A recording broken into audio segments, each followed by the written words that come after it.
Hello friend, आप सभी को नमस्कार। अभी स्टडी आईक्यू में आप सभी का स्वागत है। तो फ्रेंड, हम आज आपके लिए एक इम्पोर्टेंट अपडेट लेके आए हैं कि आपका जो सीबीएसई का एग्ज़ाम का रिजल्ट है वो कब तक आएगा। इस बारे में हम आज बात करेंगे।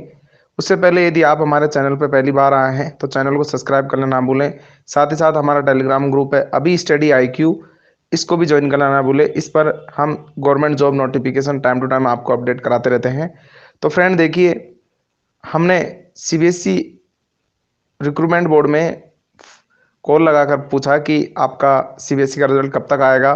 तो उन लोगों ने मार्च एंड तक का आपका रिजल्ट आने की उम्मीद बताई है। और और टाइपिंग के लिए भी हमने पूछा कि रिजल्ट के बाद टाइपिंग का आपका रिजल्ट कितने कितना टाइम मिलेगा टाइपिंग के लिए। तो उन्होंने बोला कि वो डिपेंड करता है कि रिजल्ट आने के 10-15 दिन आपके कितने मिलते हैं, तो आप प्रिपेयर रहिए। उन्होंने बोला कि आप प्रिपेयर रहिए आपके हिसाब से ये। और साथ ही के साथ उसमें ये चीज़ और वो कही गई है कि जो रिजल्ट है आपका, वो आंसर की रिवाइज आंसर की या रिजल्ट वो एक साथ कुछ भी कैसा भी हो सकता है। तो मैं आपको कॉल रिकॉर्डिंग जो भी है आपको मैं पूरा सुना देता हूँ, आप उसमें देख लीजिए, सुन लीजिएगा आपको क्या है क्या नहीं। आपकी जो भी क्यूरी थी आपकी पूरी हो जाएंगी। Thank you. देखिए आप पूरा कॉल रिकॉर्ड जो भी कॉल मैंने किया है उसको आप सुन लीजिएगा। सर जी नमस्कार। जी नमस्कार। सर ये सीबीएसई जूनियर असिस्टेंट का रिजल्ट कब तक आएगा सर? सर अभी तक तो आया नहीं, इस मंथ के एंड तक देखिए आने की संभावना है।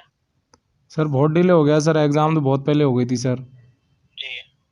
तो सर पक्का आ जाएगा सर रिजल्ट आएगा या पहले आंसर की आएगी सर? आंसर की तो आ चुकी है ना पहले। नहीं सर, वो जो रिवाइज आंसर की आएगी पहले या? पहले आंसर की आएगी उसके बाद आएगा या दोनों एक साथ आ जाएगा। आप पहले सीबीएसई की साइड और अपना मेल चेक करते रहिएगा, उसी पे आएगी नोटिफिकेशन पहले। सर टाइपिंग में कितने दिनों का टाइम मिलेगा रिजल्ट आने के वो बाद? तो सर जब रिजल्ट आएगा उसी में डेट मेंशन होगी ना, फिर 1 वीक के अंदर हो रहा है या 1-2 दिन के अंदर हो रहा है। आप तो बस प्रिपेयर रहिए। ठीक है सर, थैंक यू सर। जी, वेलकम। ओके।